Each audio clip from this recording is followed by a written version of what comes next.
अस्सलाम वालेकुम जी। आपके साथ मैं तीन बड़ी अहम खबरें शेयर करने वाला हूं। सबसे पहली और बड़ी खबर है कि बांग्लादेश के ख़िलाफ़ 4 खिलाड़ियों की अचानक शमूलियत हो रही है और ये शमूलियत जो है वो पाकिस्तान क्रिकेट टीम के जो नए कोच हैं माइक हैसन, उनकी जो डिमांड है उस पर हो रही है। और कौन से ये 4 खिलाड़ी हैं जिनको अचानक जो है वो पाकिस्तान की टीम में बांग्लादेश के ख़िलाफ़ स्क्वाड में शामिल किया जा रहा है। इसमें 2 जो तब्दीलियाँ हैं वो बड़ी हैरानकुन है और 2 जो है वो बड़ी सरप्राइजिंग एंट्रीज़ हो रही हैं।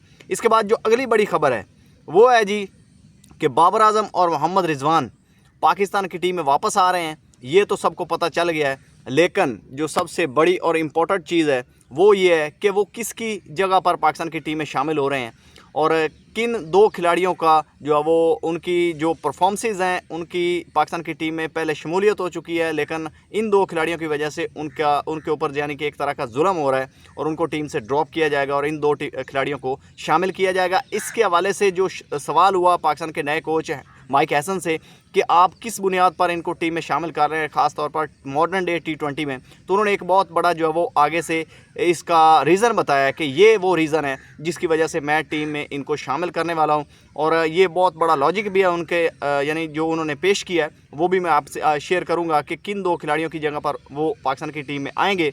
इसके बाद जो तीसरी बड़ी खबर है वो है पेशावर ज़ल्मी। आपको पता है कि नॉकआउट हो गई है और लाहौर कलंदर ने आखिरी मैच जीत कर प्ले ऑफ्स के लिए क्वालिफाई कर लिया है, लेकिन Peshawar Zalmi unfortunate play of से बाहर हो गई है।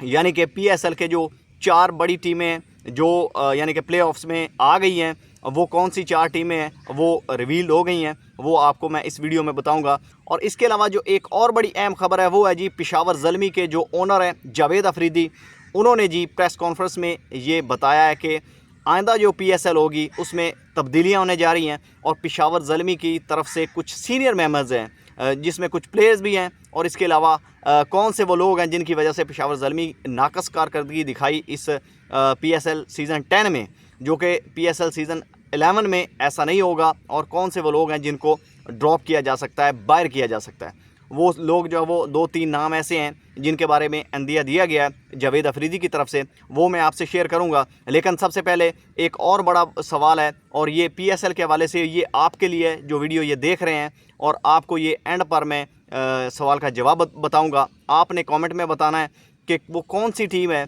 जिसमें अगर फॉरेन प्लेयर जो कि गैर मुल्की प्लेयर हैं वो ना भी हों तो वो टीम ये टाइटल जीतने का यानी कि इतनी ताकत रखती है। और मैं उसकी पूरी प्लेइंग 11 भी आपके सामने रखूँगा, आपको बताऊँगा कि वो कौन सी टीम है जो कि ये ताकत रखती है कि वो PSL बग़ैर किसी गैर मुल्की प्लेयर के भी जीत सकती है। तो आपने कमेंट में बताना है कि वो कौन सी 11 है, किस टीम की है। जो प्ले ऑफ्स के लिए आपको मैं हिंट दे देता हूँ कि क्वालिफाई कर चुकी हैं 4 टीमें, इनमें से एक टीम ऐसी है जो कि गैर मुल्की खिलाड़ियों के बगैर भी ये PSL का टाइटल जीत सकती है। तो आपने कमेंट में बताना है वो कौन सी टीम है और एंड में मैं आपको इसका जवाब दूंगा। सबसे पहले मैं आपसे बात करता हूँ उन 4 खिलाड़ियों के हवाले से और फिर मैं बाबर आजम मोहम्मद रिजवान के जो सवाल का जवाब है माइक हैसन का उस पर आता हूँ। लेकिन 4 खिलाड़ी कौन से हैं जो पाकिस्तान की टीम में वापस आ रहे हैं और अचानक इनकी शमूलियत हो रही है, इसमें जो एक बहुत बड़ा नाम है वो है जी बाबर आजम। बाबर आजम के हवाले से कोच माइक हैसन बता चुके हैं कि वो पाकिस्तान की टीम में वापस आ रहे हैं और उनका रीज़न जो है वो उन्होंने बताया, वो अगले सवाल के जवाब में मैं आपको बताऊंगा। लेकिन सबसे पहले कि क्या वो किसकी जगह पर पाकिस्तान की टीम में आए हैं। इसके साथ साथ मोहम्मद रिजवान भी पाकिस्तान की टीम में वापस आ रहे हैं। दोनों का जो असल में लॉजिक बताया गया है, लॉजिक ये बताया गया है कि वो जी मैच विनर हैं, ये कोच की तरफ से बताया गया है। और उन्होंने कहा कि ये दोनों प्लेयर इनकी मैं टेक्निक चेंज करूंगा। जब उनसे सवाल हुआ कि क्या किस रीज़न पर, किस बेस पर आप जो है वो इनको टीम में शामिल कर रहे हैं, तो उन्होंने कहा कि मैं ये दोनों मैच विनर हैं और मैं जी इनकी टेक्निक चेंज करूंगा और ये मॉडर्न डे क्रिकेट खेलेंगे जैसे T20 अभी खेली जा रही है और ये पाकिस्तान को और भी आगे लंबा जो है वो खेल सकते हैं पाकिस्तान के लिए और मैचेस जितवा सकते हैं। और ये पाकिस्तान के पिछले जो आपको पता है कि जो हाल रहा है पिछले 2 साल में, बाबर आजम को फिर भी जो है वो कामयाबियाँ मिली हैं T20 में। न्यूजीलैंड सीरीज़ है जो पिछली गुजरी है, जो शाहीन अफरीदी की कप्तानी में पाकिस्तान ने खेली, और इसके अलावा जो PSL में भी उन्होंने बैटिंग की है लास्ट 1-2 इनिंग्स में, तो वो तो कदरे जो है वो अपनी फॉर्म में वापस आए हैं। लेकिन मोहम्मद रिजवान वही टुकटुकिया क्रिकेट खेलते हैं, तो अब अगर उनको फिर टीम में वापस लेकर आया जाता है तो 2 ऐसे खिलाड़ी हैं जिनका कत्ल होगा और वो पाकिस्तान की टीम से बाहर होंगे। उसमें जो सबसे पहला नंबर 3 का खिलाड़ी है वो आपके कैप्टन है सलमान अली आगा। चलो वो तो नंबर 4 पर चले जाएंगे, लेकिन नंबर 4 पर जो खिलाड़ी हैं हसन नवाज़, उनके लिए ये ख़तरे की घंटी है कि उनको ड्रॉप किया जा सकता है। और इसके अलावा खुशदिल शाह के ऊपर जो है ये तलवार लटकेगी, क्योंकि 2 खिलाड़ी 2 बैट्समैन तो ऐसे होंगे ना जिनको ड्रॉप किया जा सकता है। शादाब खान और सलमान अली आगा तो ड्रॉप होंगे नहीं, क्योंकि एक कैप्टन है और एक वाइस कैप्टन है। और माइक हैसन ऐसा तो करेंगे नहीं, आपको पता है कि वो इस्लामाबाद यूनाइटेड के कोच हैं और उनके अच्छे मरासम है। सलमान अली आगा और आपके जो कैप्टन है या वाइस कैप्टन है शादाब खान, उनको तो ड्रॉप करेंगे नहीं। लेकिन कौन से वो 2 खिलाड़ी हैं जिन पर तलवार चलेगी? मेरा ये ख्याल है कि ये बहुत बड़ी ज़्यादती होगी कि अगर 2 ऐसे प्लेयर जो इन फॉर्म हैं और जो पाकिस्तान के लिए T20 में अच्छा कर सकते हैं, अगर इस वक्त उनको ड्रॉप करके बाबर आजम और मोहम्मद रिजवान को टीम में शामिल किया गया तो ये पाकिस्तान के लिए बहुत ही बुरा होगा, पाकिस्तानी टीम के लिए भी बहुत बुरा होगा और पाकिस्तानी फैंस भी इससे नाराज़ होंगे। हालांकि ये 2 बड़े नाम हैं, लेकिन अभी जो वक्त की ज़रूरत है, जो पाकिस्तान की टीम को चाहिए, वो मिल गया है। जैसे फिनिश कर रहे हैं मैचेस PSL में हसन नवाज़ और मनवा चुके हैं अपने आप को, और इसी तरह बाबर आजम जो है वो फॉर्म में तो हैं, लेकिन इंटरनेशनल में वो वैसी क्रिकेट नहीं खेल पा रहे जैसी पाकिस्तान की टीम को दरकार है। तो दोस्तों, ये वो रीज़न है जिसकी वजह से माइक हैसन कहते हैं कि मैं उनकी बैटिंग टेक्निक चेंज करूंगा और उसको टीम में लेकर आऊँगा। आपका इसके बारे में क्या ख्याल है कि क्या इन दोनों को टीम में शामिल करना चाहिए या ये अभी टू अर्ली है, उनको पहले ऐसी प्रैक्टिस करवा कर फिर टीम में लेकर आना चाहिए? तो ये आप कमेंट में बता सकते हैं। मेरा ये ख्याल है कि अब यंग क्रिकेटर्स को मौका मिलना चाहिए और इनका टाइम जो है वो T20 का स्पेशली ख़त्म हो चुका है। इनको वनडे में ट्राई करना चाहिए और टेस्ट में खिलाना चाहिए, ना कि T20 में। आगे अगर बात करें कि वो और दूसरे 2 खिलाड़ी कौन से हैं जिनको पाकिस्तान की टीम में शामिल किया जा सकता है बांग्लादेश के खिलाफ स्पेशली T20s में, तो उसमें जो एक बहुत बड़ा नाम है वो है जी ख्वाजा नाफे का।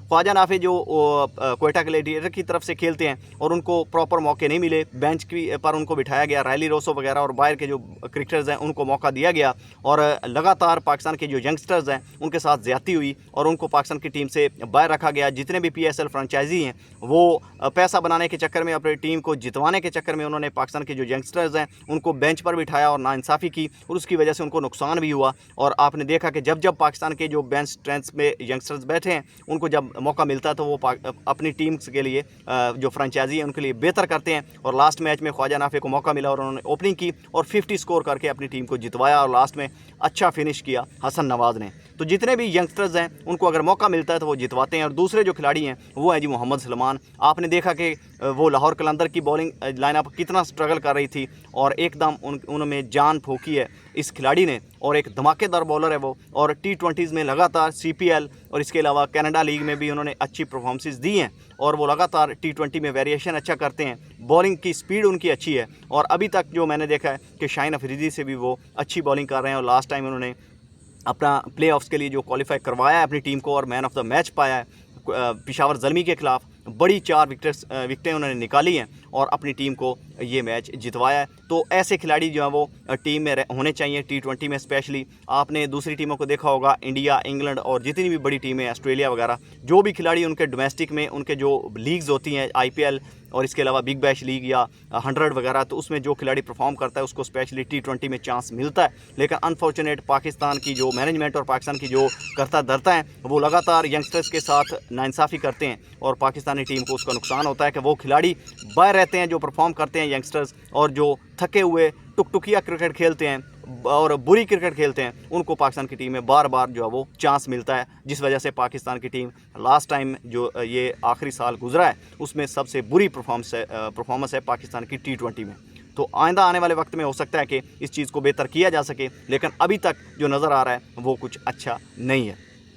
आगे चलते हैं जी जावेद अफरीदी की बात पर। तो उन्होंने कहा कि आइंदा जो सीज़न होगा, एक तो उन्होंने कौन से अपने जो फैंस हैं पेशावर ज़ल्मी के उनसे माफ़ी मांगी है और उन्होंने कहा कि लास्ट टाइम जो अभी फिनिश किया है हमारी टीम ने वो बुरा खेला है, तो आइंदा जो है वो हमारी टीम अच्छा खेलेगी और टाइटल जीतेगी। जैसा कि आपको पता है कि जितने भी ओनर हैं, जो भी करता धरता होते हैं, वो ऐसे ही कहते हैं एंड पर, लेकिन जो नाराज़गी है उनकी वो है जी मैनेजमेंट और इसके अलावा उसमें कुछ वो खुद भी ज़िम्मेदार हैं और इसके अलावा कैप्टन जो बाबर आजम है वो भी ज़िम्मेदार है। अपने जो डिसीजन उन्होंने टॉस के बाद लिए हैं कुछ वो भी वजह है, और इसके अलावा जो उनके कोच हैं मोहम्मद अकरम साहब, उन्होंने जो पिक्स की हैं ख़ास तौर पर इस ड्राफ्ट में वो भी बुरी हैं, और प्लेइंग 11 जो उन्होंने खिलाई है वो भी बुरी खिलाई है, जिसकी वजह से ये सारे मामलात हुए हैं। और पेशावर ज़ल्मी ने कुछ ऐसे प्लेयर्स थे जो नहीं खेलना चाहते थे इस सीज़न में, वो किसी और फ्रेंचाइज में खेलना चाहते थे। मिसाल के तौर पर जैसे साइम अयूब कराची किंग्स की कप्तानी करना चाहते थे, उनको ऑफ़र थी और वो वहाँ जाना चाहते थे, उनको ज़बरदस्ती रखा गया था इस सीज़न में।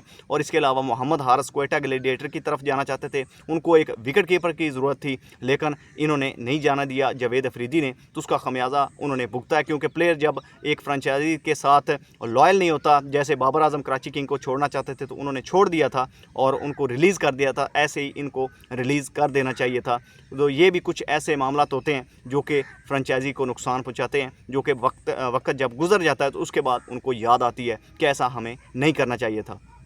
अब ये फैसला होगा कि एक तो हो सकता है कि आइंदा आने वाले सीज़न में बाबर आजम को कैप्टनसी से हटा दिया जाए और किसी एक नए कप्तान को जो है वो मौका दिया जाए, और इसके अलावा उनकी मैनेजमेंट में भी कुछ ऐसे लोग हैं जिनको हो सकता है कि आने वाले वक्त में, आने वाले जो सीज़न है उसमें हटा दिया जाए, जैसे मोहम्मद अकरम है, इसके अलावा इंज़मामुल हक वगैरह हैं। तो वो को खातर खा जो है वो अपनी तरफ से इनपुट नहीं दे सके जैसा कि उनको देना चाहिए था, क्योंकि जो बड़ा प्लेयर होता है वो बड़ा कोच नहीं होता, हिस्ट्री ये बताती है। इसके बाद जी बात करते हैं अब उस टीम की जिसके बारे में मैंने आपसे शुरू में सवाल किया था कि वो कौन सी टीम है जो इस PSL में मौजूद है, और अगर वो गैर मुल्की प्लेयर उसके तरफ से ना भी खेलें तो वो अपनी प्लेइंग 11 अगर खिलाते हैं तो वो अपनी टीम को जितवा सकते हैं।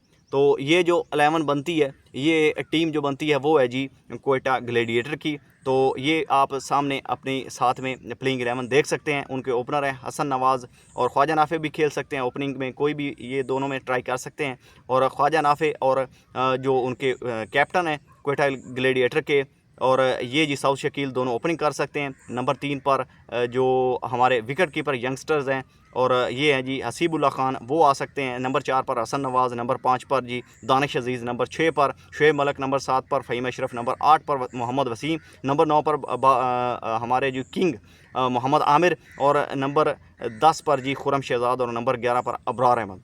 ये एक परफेक्ट और मैच विनिंग टीम है, और ये एक ज़बरदस्त जो है वो विनिंग टीम बन सकती है क्वेटा ग्लैडिएटर के लिए। अगर कोई भी फॉरेन प्लेयर उनकी तरफ से ना भी खेले तो कोई घंटा फ़र्क भी नहीं पड़ता इस टीम को, मुझे तो ये लगता है। आपका इसके बारे में क्या ख्याल है, आप कमेंट में बता सकते हैं।